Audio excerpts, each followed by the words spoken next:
Mwana wa shanza mai vangu ndava kuzomona seku kuti vachina munya vachina shuga ichiga yakapera.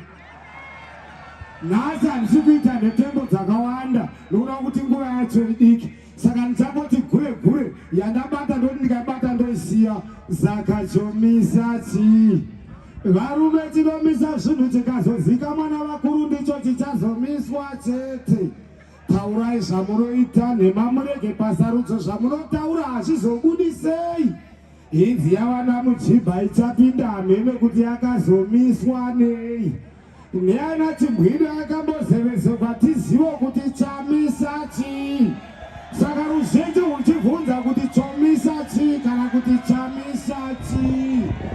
Hinzi mabhiriji achavakwa hamhene kuti zvakazomiswa nei.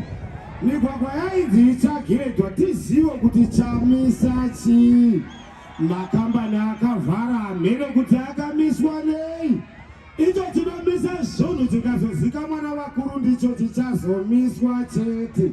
Saka misa makambani sikamisa zvitima hamhene kuti chaimisa sei. Shefu Mudhesve chii chakazoitika. Kusenga nyika zvinoita. Kusenga nyika zvinoita. Hapana chisingaiti mukwasha wakabatwa nambuya.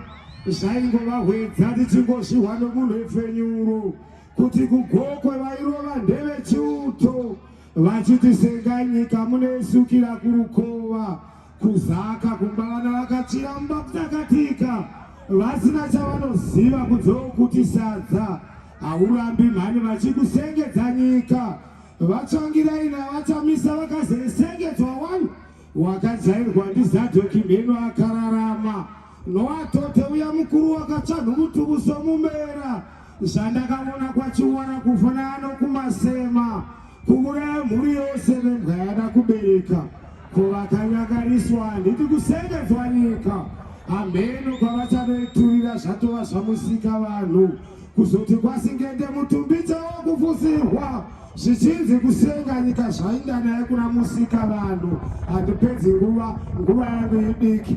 Abel Mauchi ari kupemberera vakakunda iwo munomu asi handisi kupemberera toga ndosaka ndakuudzai kuti ndavinga kuna sekuru asi kuti chaitisa kuti ndive kuzopemberera Abel Mauchi achangotoravo award saka tiri kupemberera tose murudo manga muchizviziva here. Ndatenda.